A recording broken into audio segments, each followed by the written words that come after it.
Yes, welcome to the No State Project here from the fortified compound in Mesa, Arizona. It's a kind of a bonus. We'll say it's episode 57 of the big broadcast here today. I know I said on Wednesday we're going to be doing this at 3 at the same time. I was not able to do that, so hopefully we're going to get people tuning in with such short notice. But hey, if you're subbed, you're gonna have all the notification that you need. So definitely get subbed at my this here YouTube channel. It's No State Project, live from the fortified compound in Mesa, Arizona.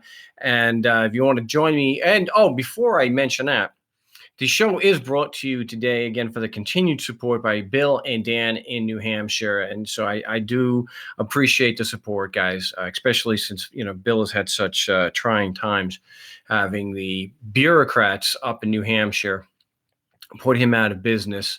No thanks to the Free State Project bureaucrats, legislators, not who were not able to or were not willing to do anything to help.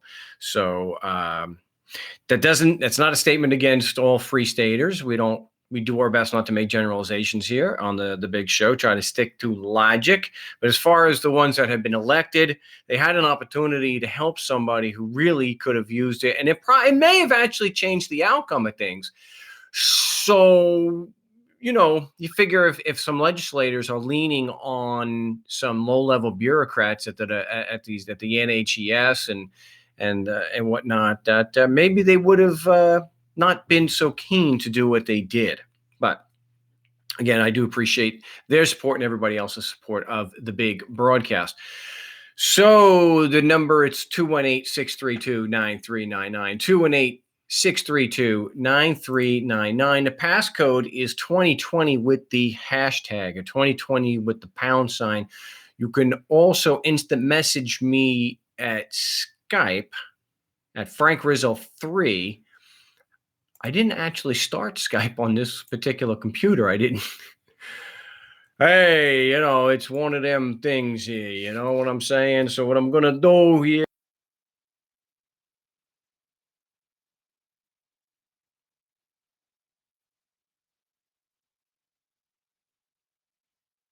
I'm going to sign in right now.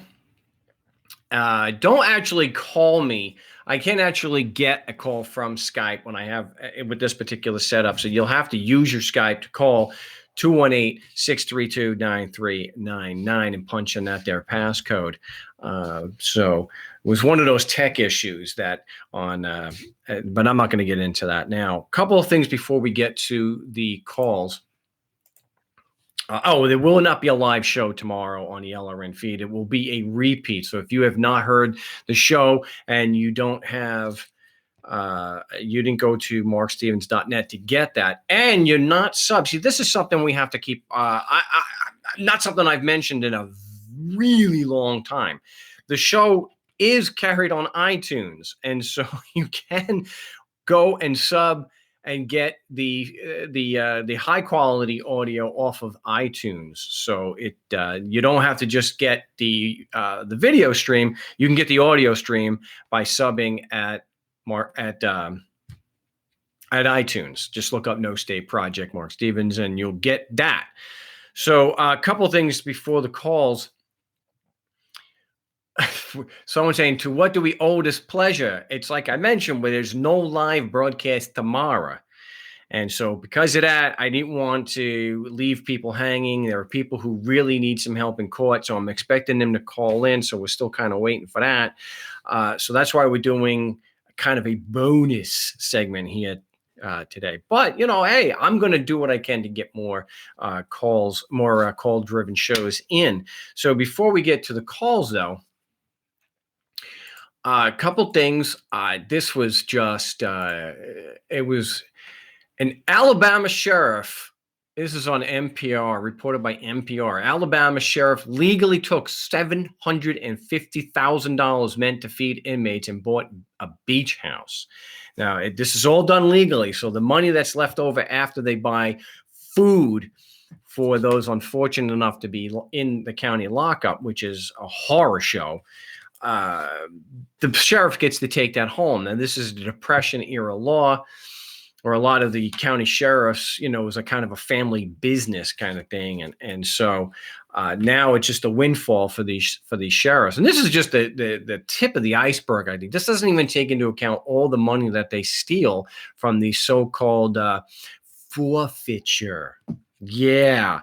So he's defending it tooth and nail, and he says as long as it's the law, he's going to keep doing it. And this is something that it's a very common thing and even some recent reporters have called out bureaucrats for this when they're asked if it's right, or if it's right to do that, if it's moral, ethical to do it, and the politician will keep saying, but it's legal. It's like, I didn't ask you if it was legal or not. I'm asking you if it's moral.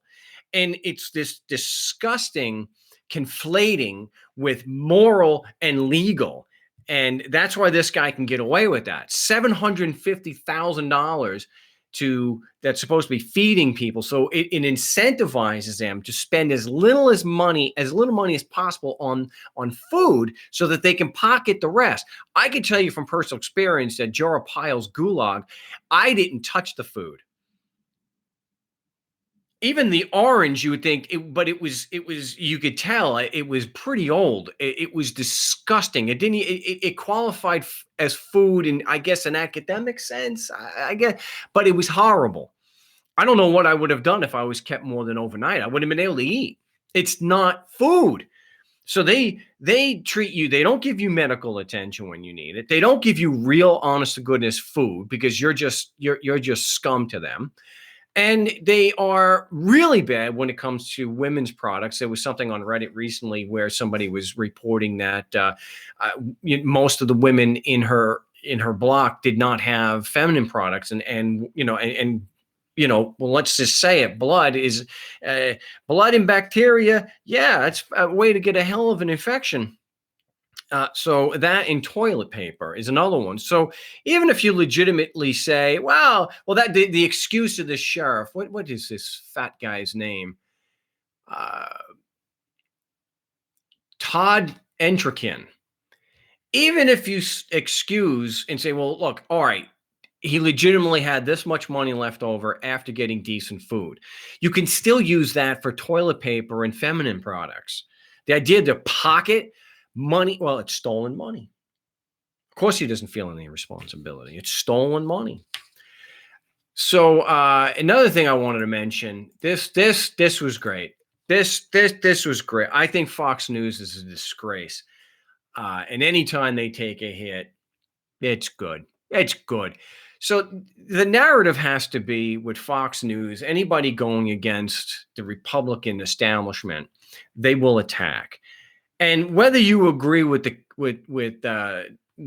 kids who from the Parkland shooting, who are just fed up and want some change, not that they want to take all guns, but they want to make it more difficult for dangerous people and people with a history of mental illness or whatnot. I'm not saying I agree with the government solution. I'm just laying out what their position is.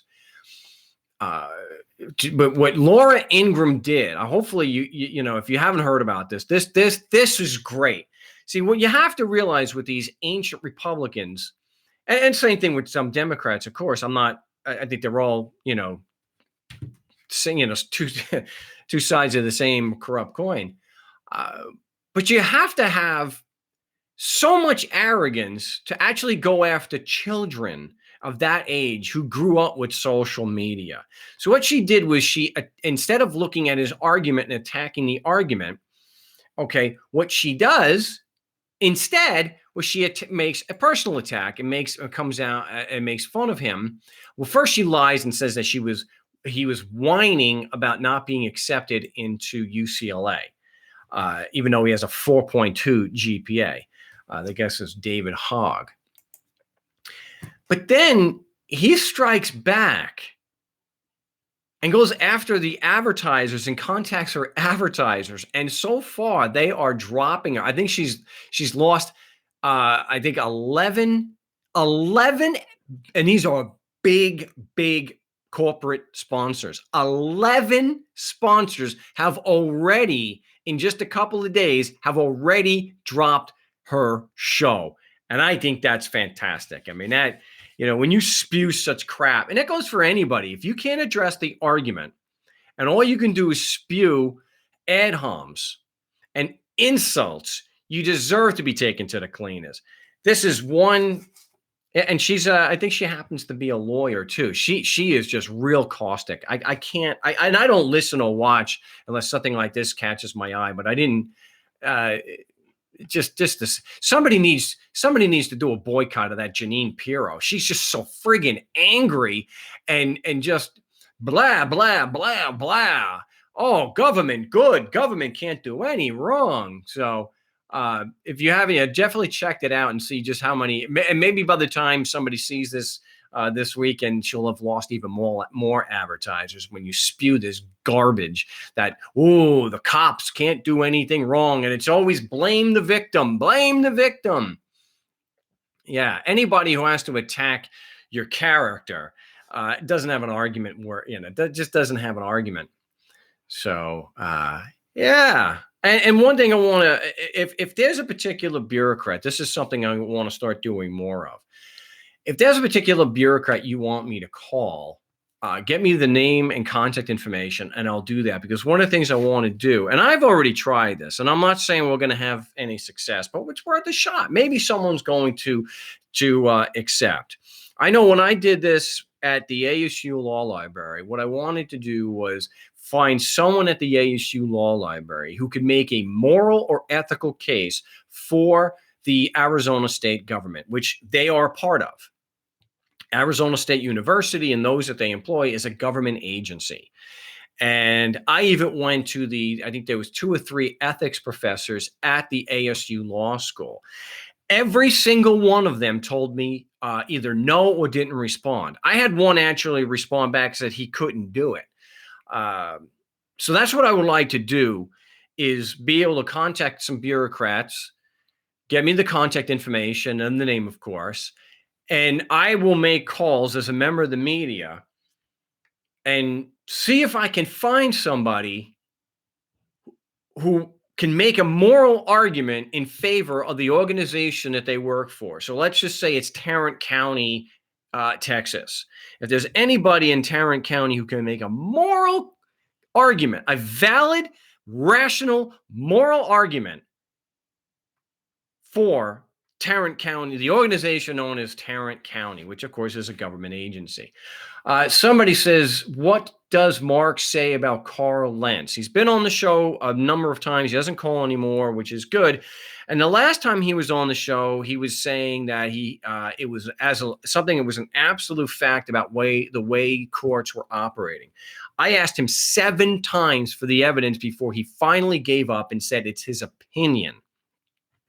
I do not recommend that anybody follow his material. And if you're going to look into that, by all means, definitely subject it to critical analysis.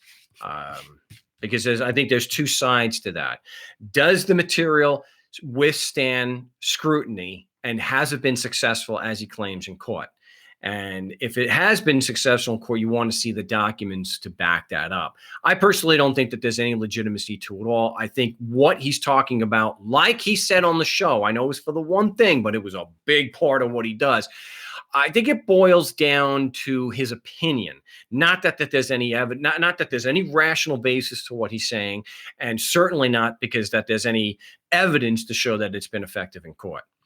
Okay, so I would stay away from Carl Lentz. I would say stay away from anybody who believes that the Constitution is a valid document that applies to everybody because of their physical location, at least at one time, and that it actually creates obligations, whether that's on us or the people called government. It's demonstrably false. So I would stay away from them. I also stay away from people who think that you can take an obscure section of their code and take that one thing and think that the entire system hinges on the definition of person buried deep in a banking statute. No. When it comes to defending yourself, when it comes to exposing these people as the criminals that they are, you don't want to use legal interpretation. You want to stick to the facts. Legal interpretation is you will lose every time, because nobody gives a damn about what you or I think about what their laws mean. Nobody cares. I'll say it every show. They don't give a damn. About Funkel, they don't care. We stick to rationality here. They make a claim, and anyone who makes a claim bears the burden of proof. Someone says, the earth is flat, prove it's not. Fungal, all right? If you're saying the earth is flat, you bear the burden of proof. I don't have the burden. So whatever the claim happens to be, if somebody says the Constitution absolutely is valid and creates obligations on us, the burden is not on me to prove that it doesn't. I can. But the burden is on whoever makes the claim. That's how rational thought and argument works. You make the argument, whatever the hell it happens to be, the burden of proof is on you to prove that it's true. It's not on the person who contests it to prove it's not true. The only time a burden shifts is when the one making the claim presents their evidence and their logic, and then there's a presumption it's true. But you have to pull, and then you can show that they're wrong by pulling apart the logic, or showing that there is a logical fallacy, or that they have their facts wrong. But this idea that someone can just make a claim, and if I disagree with it, then I had the burden of proving it really isn't true. No, that's not how logic works. So it's the same when we go into court. Keep the burden of proof on them where it belongs. And that's why I did that to Carl. Carl made a statement that the courts were doing something with and using the documents as commercial paper. I believe that was the gist of what he was saying. Ultimately, I pressed him 7 times, and I got people on Skype, whatnot, saying, dump this, but I wanted to hear it. And so anybody can go back into the archives of the show and they can hear Carl say, oh, well, it's my opinion. Well, you have to say that. When I speculate, I'll say, look, I'm speculating. I have no proof, or I don't have sufficient evidence to support this. I don't get on a show, whether it's this one or someone else's, and state something that's absolutely true. And then when I'm pressed on it, eventually, oh, by the way, I was just speculating. Funkel, you wasted everybody's time. So I generally don't have that much patience, especially when I have limited time on the show. But be very, very cautious, very skeptical, and that's what you have to do. So if I'm saying it, be skeptical. Well, Mark, why do you think that the Constitution doesn't apply? Okay, well, it's just a written instrument, and that the people who enforce it are just men and women forcing us to pay them, and that you don't create obligations of allegiance and protection by forcing people under threat of jail or death to give you money. The force continuum is not a way to create obligations. That's why. See, and if you have a problem with my logic or the facts that I presented, then you address those. Calling me an idiot doesn't actually address the argument. You could be an idiot and still make a valid argument. You're not going to defeat a valid argument just because someone may not have the same intelligence as you. But people like Laura Ingraham, people like Sean Hannity, Bill O'Reilly, who have to shout people down, interrupt them, and use idiot and moron and conspiracy theorist. So instead of addressing the actual claim and pressing the one making the claim to present their evidence, they just attack. It's just like when they turn around and they threaten you with jail. Hey, why don't we just put you in jail? Or why don't you ask me for evidence of jurisdiction within arm's reach, tough guy? That's when you know somebody is failing at logic, somebody is failing at being rational, and good faith is out the window. So before I get to the call, and I'll repeat this again, just remember, if you've got somebody who you think is a good choice for me to call to try to make an ethical case or a moral case for the government organization, such as a mayor or a county commission or a legislator, definitely contact me at markstevens.net, and I will put them to task and report if they just tell me no. So I want to get to the calls. We have JJ in Virginia. Welcome back to the big show. Hey, how you doing? I think I'm doing a little better than you. You don't sound too well today. I was trying to. Well, first of all, my name is JJ. I'm from Stafford, Virginia. I spoke with you probably like a couple of weeks ago on a motion before I went to court, and I sent a message to you earlier on Skype. So I went to court in Fauquier County, and I sent the motion in and the Brady request and discovery. They never got back to me. When I showed up to court, the officer wasn't there. They didn't want to address the motion, so they scheduled it for another hearing. And so I talked to the prosecutor there, and he tried to convince me that the officer was jurisdiction and that he didn't have to prove that. I'm sorry. So what happened is I tried to put the motion in for the lemon motion. The motion to lemon. I went to put it in, and then they got back to me with part of the discovery saying that he can only get a criminal record and the cop's dash cam, and that he didn't have to give anything else. Okay. And he tried to use. Okay. Well, let's go through this because it's okay. I think we've got time to flesh this out. It's motion in limine. I know it's a silly phrase most normal people will never encounter, but it's motion in limine. And for those just new to the show, motion in limine is a motion to limit argument and evidence that should not be presented at trial for various reasons. Let's say it's overly prejudicial, or in our situation, it is because the prosecution is arguing without evidence. I want to address this thing about the officer was jurisdiction. So did it's like Judge Dredd. I am the. Just reminds me of that stupid thing from the other day where the cop testified that jurisdiction was determined by the radar gun. Holy crap.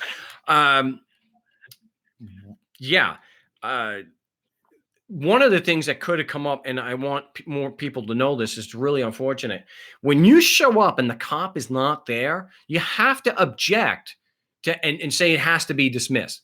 And say, if you're not going to dismiss this, I want the officer charged with failure to appear. Because I had to be here, he should be here. So keep that in mind if that happens again. Always object when the cop isn't there. Okay. So all right. So the officer was jurisdiction.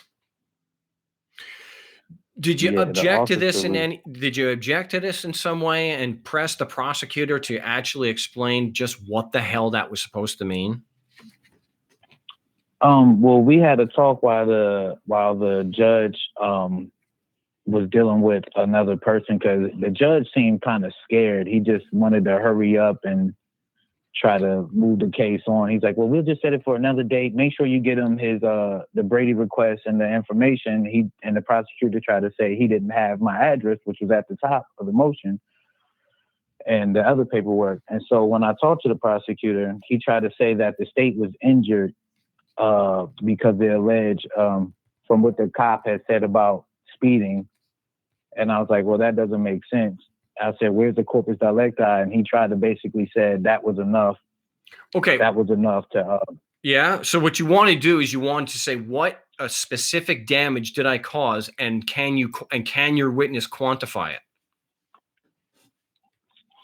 Okay. And when you're talking about injury and damage, man, you guys, what we're saying to these people is you have to prove this, and you prove that by you have to quantify it. Then we can determine the nature of it, and and determine if your action, if your act caused it. Is there a causal link between you and the alleged damage? So I know one of the things that shuts down this crap, that you injured the city or you damage it. Really, can you quantify that?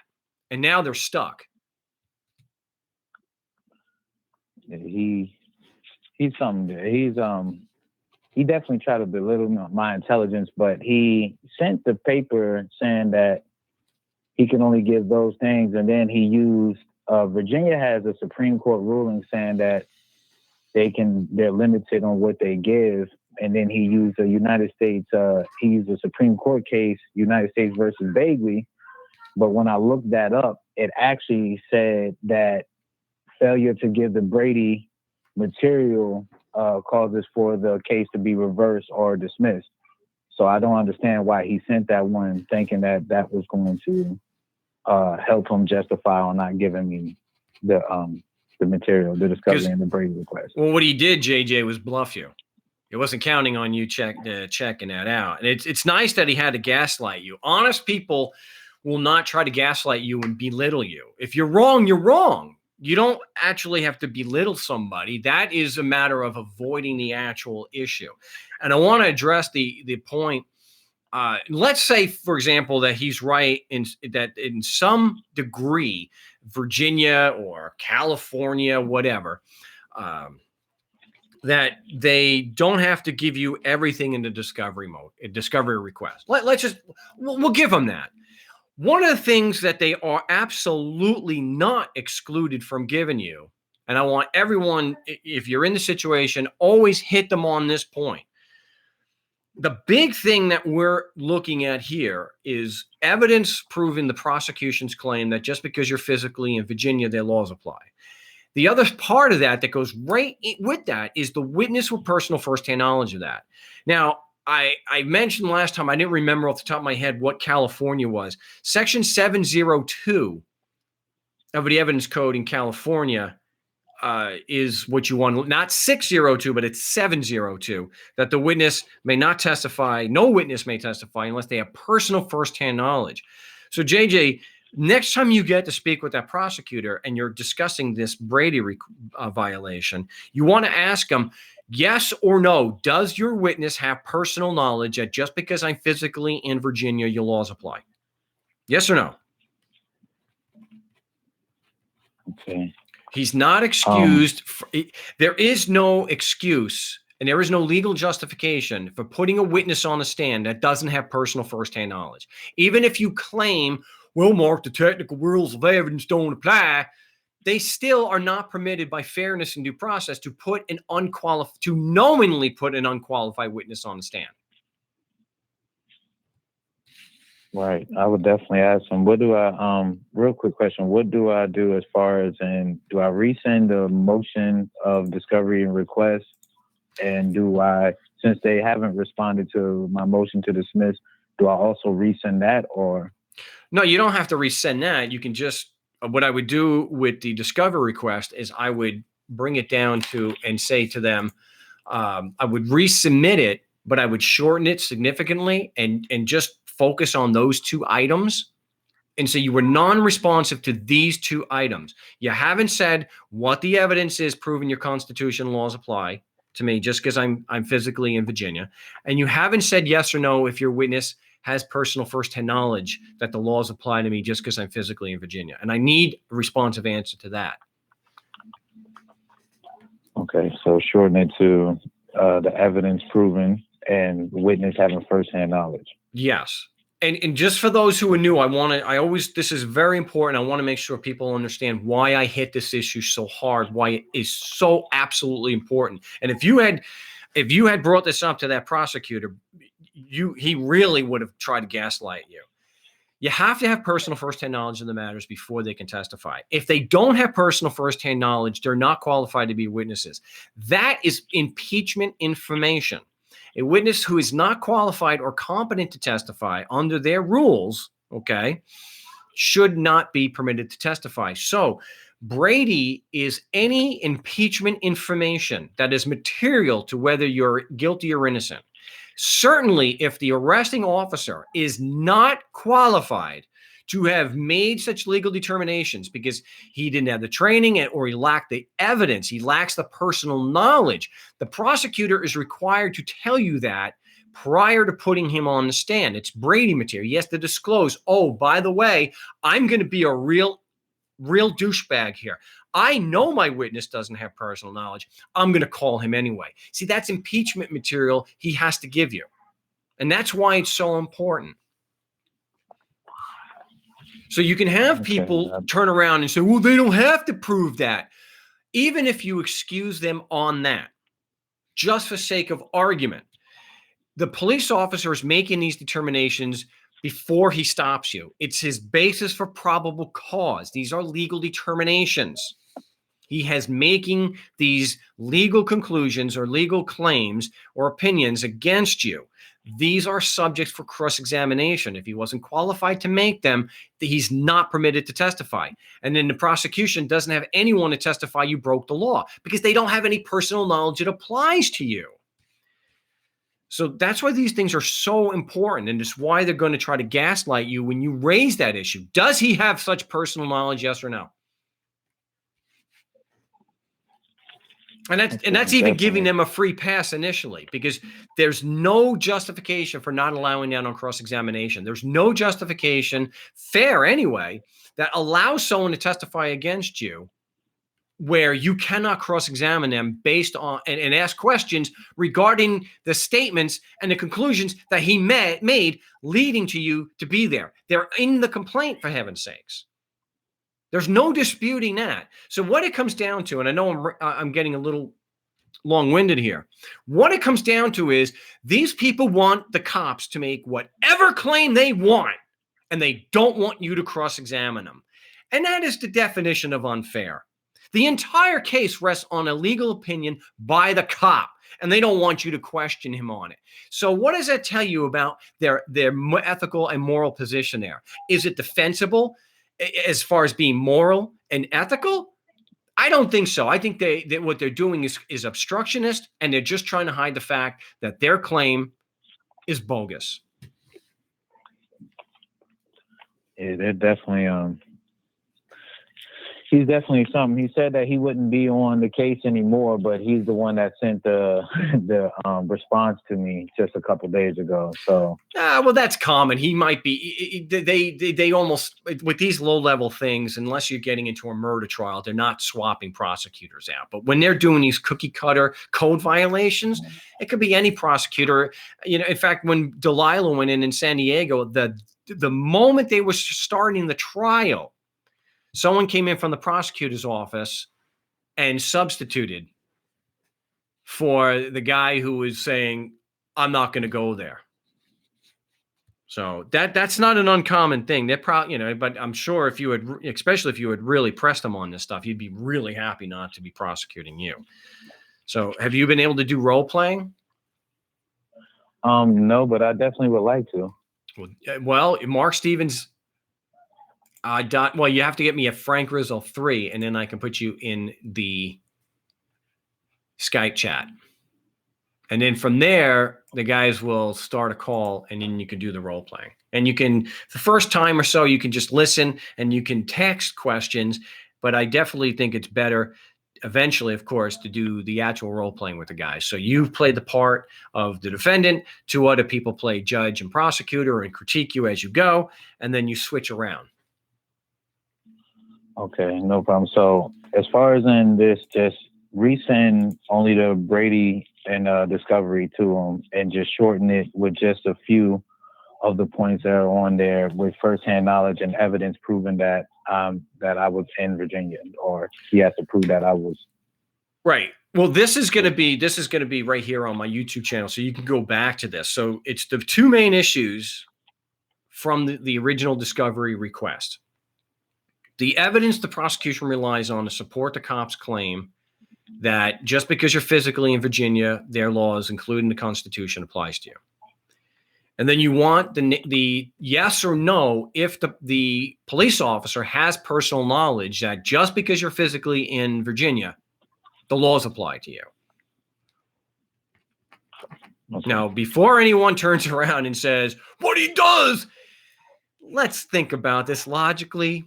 What personal knowledge does the cop have that the laws apply to you because you're physically in Virginia? Isn't he going based just on what his superiors and what he was taught at the academy and what some judge may have said? How is that personal knowledge? Well, the court said I had jurisdiction over you. That's not personal knowledge when someone just told you that. That's not such a. This is what we have to go through when you have people who are trying to justify an immoral and unethical position. They have to go through all this mental gymnastics to try to justify something that's grossly immoral. Well, Mr. Capone was providing a valuable service, Your Honor. Those people wanted to play the numbers. They wanted his alcohol. He provides a service, and he provides protection to those people, immigrants now, who can't get protection from the police. Come on. That's all they're doing there. So anyway, do you have any other questions or concerns? No, that seems to be about it. That was all that they did. I just wanted to, let me ask, I do have one more question. If I know that they're supposed to respond to the motion to dismiss within 10 days and it goes to default, is there anything for that? Well, that's not actually accurate. They don't have to respond within 10 days. There's very few things that they have to respond within 10 days. Now, if you're in a criminal situation, it's generally about 30 days, but that doesn't mean, and the judge should usually within 30 days make a decision. The prosecution does not have to respond. They have no obligation to respond to the motion. They have an obligation only to respond to the discovery request. They have no obligation, again, for the motion to dismiss. So if they don't want to respond to that, they don't have to. If they don't respond to the discovery request responsively, then you do the motion in limine. And so here you're going to not do that yet. But once you give them 21 days to respond to the next discovery request, to be more specific, then you can file the motion to dismiss for prosecutorial misconduct, which is based on the fact that it's misconduct to argue without evidence. It's also serious ethical violation to argue without evidence. Okay, what you can do is you can ask for the motion to dismiss to be heard, to be held for a hearing. So you can have a motion hearing on the motion on the motion to dismiss. Or what you could do is you could do an order to show cause hearing that the prosecution should come in and show cause as to why the motion to dismiss should not be granted. As a way of kind of pushing the issue of the judge having to respond to that timely. The motion to limine, right? I wound up taking to the clerk's office, the clerk of the court, and then I wound up actually taking one to the prosecutor. I was not supposed to take it to the prosecutor, correct? No, you have to give a copy of everything you file with the clerk. You have to give a copy to the prosecutor. So that's right. Okay. And it's not, it's still, I think, valid because he hasn't responded to he hasn't been totally responsive to the Brady request. So I would, submit the Brady request again, asking him to be very specific, especially about whether they have personal knowledge. And then after 21 days, if they don't respond, then hit them with the motion to dismiss for prosecutorial misconduct. Okay. All right. Thank you very much, Mark. You've been very helpful. You're welcome. Good luck. And hey, keep us in the loop. Let us know what happens. Okay, I definitely will. I appreciate the call, JJ in Virginia.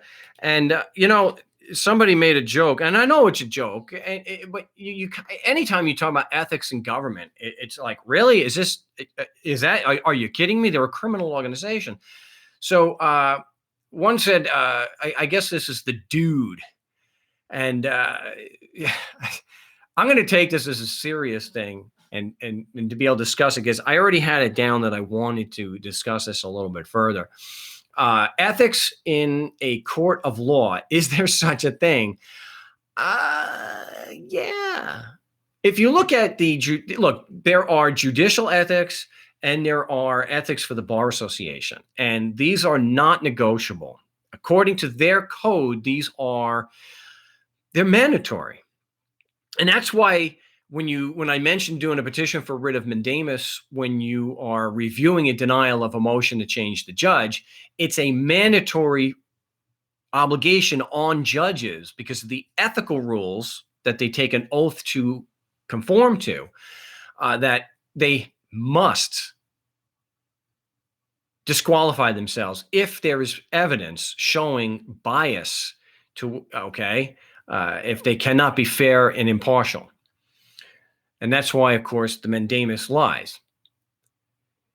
So they also have ethical rules for the lawyers. And that's why I always quote 3.1 because it's the American Bar Association rule, and it seems to be mimicked at the state level, the state bars.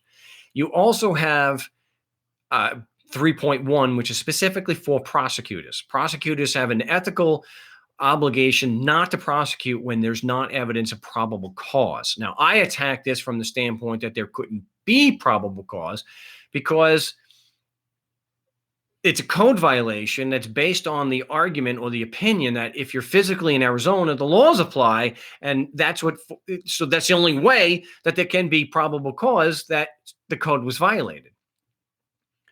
And if they don't have if their witnesses don't have such personal knowledge, they shouldn't, they can't support a finding of probable cause, and they should throw it out. This is why I'm adamant, if you are in a situation with drugs or something where they have indicted you by criminal complaint and you have the opportunity for a preliminary hearing to determine probable cause, to request that, and you want to put the cops on the stand. Because if you can show by their attorneys, by the prosecutor's own objection to the qualifications of their witness, then technically they can't make a showing of probable cause. Because what will happen is, let's say like with JJ, you have one police officer who's making a determination of probable cause. You put him on the stand and you start asking him these questions. You start asking him for evidence that the Constitution laws apply because you're physically in Virginia. And the prosecutor objects to his own witness that he's not qualified. The objection calls for legal conclusion. The witness is not qualified to testify. And here's the thing. I've said it before. Probable cause is not a statement of fact. It is a legal conclusion that must be supported by facts. And if he's not qualified to make legal determinations, then guess what? He's not qualified to determine probable cause. If the only witness against you is not qualified to determine probable cause, then the prosecution can't make a case for probable cause and they have to throw it out. Oh, but they don't have to prove it. They have to prove probable cause. And the only way to prove probable cause that a code was violated is to prove that it applied in the first place. They can't just assume that. Well, no, they may not assume that. And this is why I wanted to also get into before, we'll probably end a little bit early here today, the gaslighting. For those who don't know gaslighting is a form of psychological abuse. And what you're doing with gaslighting is trying to make someone through belittling them and through mocking them or questioning them in a condescending way, is to get them to think that what they're saying is wrong and that they're crazy for even thinking it. Okay. It's like when somebody turns around and says, "You don't think that there's really citizens in the state? Are you crazy?" And I turn it around and say, well, maybe. You believe that these things are real. So why don't you tell me what evidence you have to support that? And we'll see who's possibly delusional here or not. That's what I mentioned last time, is to get into why someone believes what they believe. If they believe that there are citizens, why do you believe that that's true? Well, because I can see people. Okay, but does seeing people mean that they're citizens? Let's examine exactly what a citizen is as opposed to a non-citizen. Okay, it's like when someone says a resident. Well, let's see what separates a resident from a non-resident. Okay, so gaslighting is what you'll find when you get into court or you start getting into discussions with people who are true believers. People who have no real argument, like Laura Ingraham, Rush Limbaugh, any congressman, anybody like this who carries the water and supports a system that profits them. And they can't make an ethical argument for government. Because what's the standard mantra? It's a necessary evil. So anyone who has said that is tacitly stating or agreeing they can't make an ethical case for government because it's a necessary evil. It's like all these people believe that. And I'd love to be able to question, if it's a necessary evil, then you agree you can't make an ethical claim. So it is immoral. So it's not a far stretch to say it's criminal at all levels. Because it is. But if they had an argument, they wouldn't be gaslighting. They wouldn't be threatening psychological examinations with you. which again is not common. It's something that's only happened less than 10 times in all the time I've been doing this. So we got a couple more calls. So maybe we'll go the rest of the show here. We've got area code 484. You're live on the No State Project. What's your name? Where are you calling from? Hi, my name is Maceo, and I'm calling from Pennsylvania. I'm sorry, I missed your name. Maceo. M-A-C-E-O, Maceo. Okay, what can I do for you today? Hi, so I have a situation that is quite a interesting situation where I was charged, and it resulted in the charge came from a fabrication from another party regarding a custody order that didn't exist, hadn't been put out. And the police took the word of this person and removed my child from my hands, and then proceeded to charge me with felony interference with my own child, and also rape and harassment. And so kind of a small town city, so kind of everyone knows everyone. And I ended up getting two terrible attorneys in the beginning, and they just pushed me through the preliminary hearing. And I ended up doing kind of some ARD, and I realized I kind of hit the bottom. I got sick of it, and I started really looking at this, and there were holes all over this thing, and began to challenge jurisdiction. They didn't have subject matter jurisdiction in the issue, as custody is a civil matter, and they didn't have the right to adjudicate it. And I was charged with this rape and harassment because these people actually tried to, before, kidnap the child, and I stopped them. And so now I'm in this kind of limbo between this preliminary hearing and a trial. They're trying to push me to just say finish the ARD because they know that they got manipulated, and two kind of really messed up. It seemed like there was some type of, I would say, official criminal activity between Philadelphia on the other side and the cops in this city. Okay, well, hold on one second. What does ARD mean? What does that stand for? Accelerated Rehabilitative Disposition. Okay. Where you don't plead, and they just basically tell you to do some, spend your time working for them, and then you pay them money. Okay, well, walk me through. Help me understand here. How is it even possible that even with a bad attorney, that you're at the prelim and you have a fabrication of a custody order, which they would have to be able to provide you with a court document.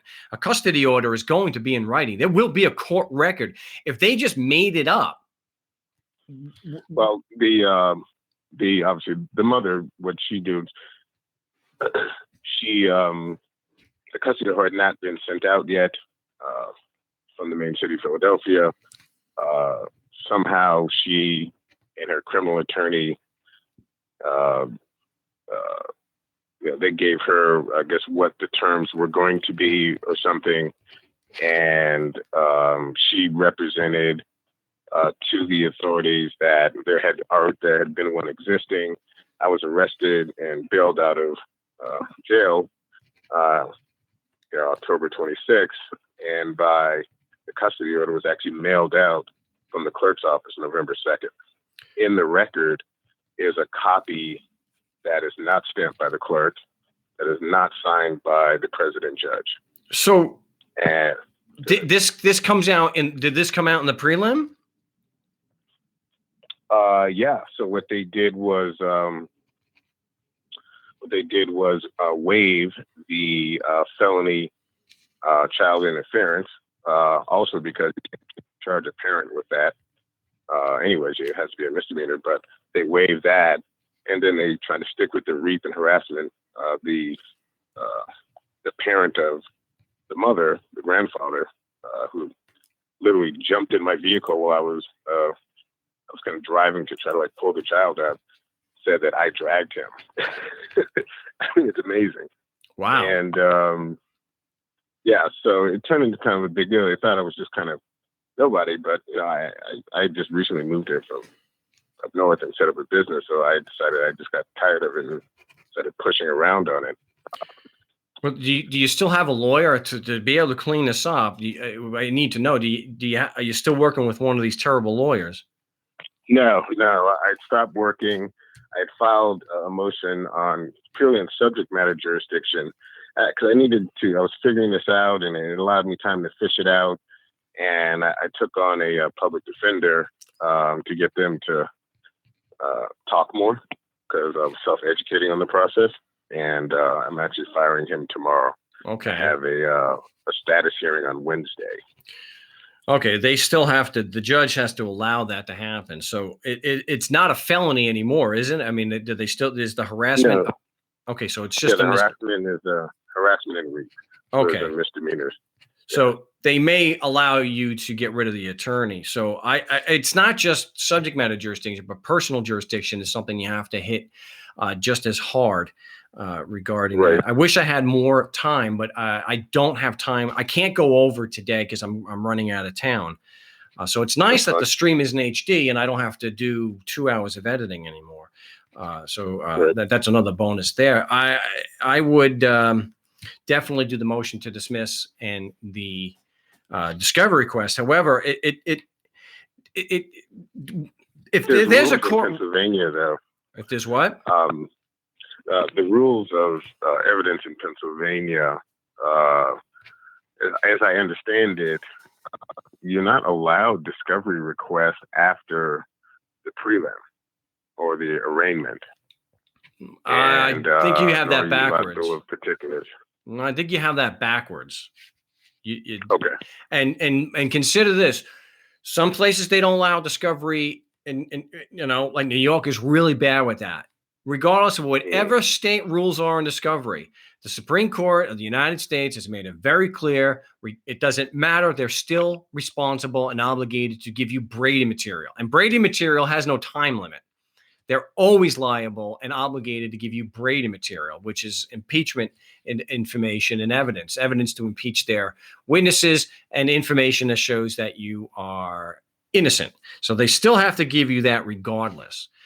So, don't let anyone tell you otherwise. You have, and if you have to, you get into the higher court to get enforced and to stop the trial court. But that's the best I can do right now. Let me know. I will be live next Wednesday, so you can give me an update and let me know what's going on if you're able to get rid of that attorney and do things on your own. Well, I'm getting rid of him. I'm filing on Monday. But what I'm saying is, and this has come up recently because of some other callers, you can fire him. That doesn't mean the judge is going to allow it. No one just gets to, whether an attorney is appearing or not or is going to terminate his appearance. That is not up to the individual lawyer, defendant, or plaintiff. It doesn't matter. It's up to the judge. The judge is the one who ultimately decides if the public defender is going to leave. And it may be a situation where the judge could turn you. I know it's a misdemeanor. I'm just telling you what could happen. I don't think this is likely. But the judge could say, you're looking at time here, sir. So you can get rid of the public defender, but not until you come back with other counsel. Okay, it's not likely, but it could happen. So I don't want you or anyone in that situation to be surprised by that. Okay. And let me know Wednesday. Okay. Let me know Wednesday whether you call the show or just email me or Skype me. Let me know what happened. Okay. And actually, and one point, maybe this plays. Both of the attorneys told me before, they said I needed to take ARD because I'm of African descent, and they said no one in this county would get a fair trial. So they're aware of how racist their system is? Yeah. Wow. So are you in Pennsylvania back in 1922? Yeah, I know. I was shocked. I moved here from Boston, so I was like, "What is going on?"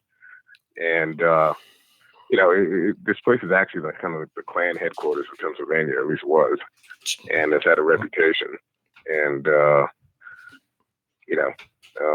don't think that's definitely a violation of my civil rights, and that's really why Well, we certainly would have to prove that, but just because these lawyers said it doesn't necessarily mean it's true, but they're in the court system quite a bit. So, hey, I appreciate it. Give me a call and give us an update next week. I'm going to try to get one more call in. Sounds good. Thank you. I appreciate it. Good luck. Wow.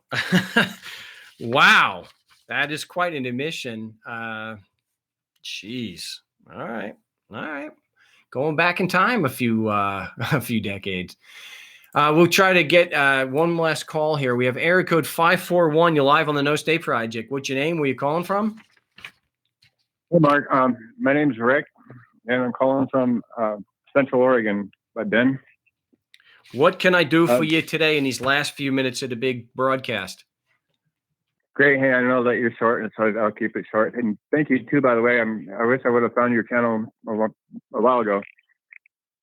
Anyway, I have become aware of like the traveling versus driving thing, and my driver's license is suspended due to child support payments or lack of child support payments. And so I was driving, doing my work here where I work at, house cleaning and stuff, and got pulled over and cited for driving while suspended. And normally I would go to the court hearing and just plead not guilty and take the fine. But I guess finally in my old age, I grew a sack and said, and I'm done giving my money away to these people. So I pled not guilty. Oh. And went to a hearing. And the judge was pretty cool. As it turned out, I didn't have a printer, and so I put my documents on a CD and took it to the courthouse thinking I'd get printouts there. Well, I couldn't, so I told the judge that all my evidence was on the CD. He listened to the cop side, and then he asked me where I was going, and I told him. And he gave me 20 days to send him the documents, and he said that he would review them, that he's heard something. He's heard stuff about this before, that he felt like the state should have the right to be able to issue, to know that somebody's competent to drive and stuff like that. But yeah, anyway, so I've got these documents, the constitutional case law and stuff like that. I was going to send. Yeah, Rick, if you already had a trial and he's reserving judgment until he sees those documents, I got news for you. You're going to lose, and you're going to lose bad, and it might actually drive up the amount that he wants to fine you. That stuff, right to travel, has absolutely no merit whatsoever. At one time, the laws were different. I'll give them that. There are court cases from 80 years ago or more that state that the use of the streets in the ordinary course of is different than the extraordinary use of the streets as a business, and it's the extraordinary use of the that requires the license. They all changed their laws about 80 years ago or even more. So all that right to travel stuff is garbage. I debunk it on the show all the time. I would suggest at this point, you can still challenge jurisdiction at any time. I would file the motion to dismiss, for a lack of evidence proving personal jurisdiction and subject matter jurisdiction. And I'm sure the police officer did not give any testimony whatsoever that just because you're physically in Oregon, their laws apply to you. So that jurisdiction stuff, I've been seeing a bit about it, but I don't understand it. Would I be able to find that on your channel? Or? Yeah, I talk about jurisdiction on every single show. We talk about the motion to dismiss, the discovery request. Go back into the archives, look at the articles and whatnot. We talk about that a lot. And I break it down in easy to digest chunks. It's very easy to understand. They're claiming that just because you're physically in Oregon, their laws apply. And that's the base of their jurisdiction. There's not a shred of evidence to prove that, though. They can say something about, well, you have a driver's license. Well, the driver's license is based on the same argument. If you're physically in Oregon, the laws apply and you're required to get a driver's license. You also turn it around on them. We always use the Socratic method here. I talked a lot about it on this show also, where when they come out and say you have a driver's license, I'm just making a point here. then you ask them, so your position is that the driver's license is evidence the Constitution applies to me, because that's exactly what they're trying to get away with. And if they say yes, then logic dictates that, you know, they still have the burden of proof. You ask them, instead of saying, well, that's ridiculous, that's absolutely nonsensical, you just ask them to tell you exactly how does the driver's license prove the Constitution applies to me. And of course they won't be able to do that. And if you go back in my channel, I confronted not only a federal magistrate, I confronted the Chief Justice of the Arizona Supreme Court just to prove, and I was at the ASU Law School at the time, what evidence, if any, do you rely on to prove that just because I'm physically in Arizona, your laws apply to me?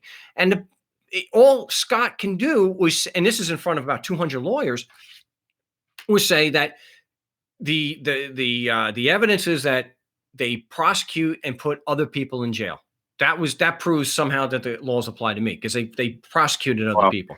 So I appreciate the call. Please give us a call back on Wednesday. We could talk more about that and debunking this stuff. Okay, but I'm totally out of time for today. I'll be there. You have a great week. Thanks. I appreciate the call. Rick in Oregon, we almost made an entire broadcast without the right to travel stuff. But hey, it's understandable. I'm glad Rick is looking into the stuff, and he's got an open mind, and we'll spend some more time going over that and why we don't want to raise legal issues. Now, he said he was going to provide the evidence, and the police and the judge said evidence. What he was the thing is, all those legal conclusions, whether they're right or wrong, is completely irrelevant, because it's not evidence. It's not proof. And we're not going, and you're not going to convince a judge with 80-year-old cases that have been overruled, and cases that where you get for the Supreme Court where you're taking them out of context. When the Supreme Court said if the state tries to tax and regulate a right as a privilege, you can ignore the law with impunity. They were talking about if the state government tries to regulate and tax a federal right, and the driver's license does not involve a federal right. That involves a state right to travel. So they've always upheld that the state government has a right under their police powers to license, to pay for the regulation of the roads. So it's always going to be a loser. Unfortunately, I'm completely out of time. I'm glad we got a lot of good content in on episode 57 here of the No State Project, commercial free, because I am not live tomorrow. This has been March 30th, live from the fortified compound in Mesa, Arizona. We didn't hit a record of people tuning into the live stream, but we got close, and that's great considering that I started late, and it was this is an unusual thing. I will be live next Wednesday at the regular time, be Wednesday. Wednesday at 3 Pacific Standard Time. So if you're being attacked by a bureaucrat, or just want to learn how to effectively defend yourself and argue better and hold people to their burden of proof better, definitely tune into the No State Project on Wednesday. And till then, salud.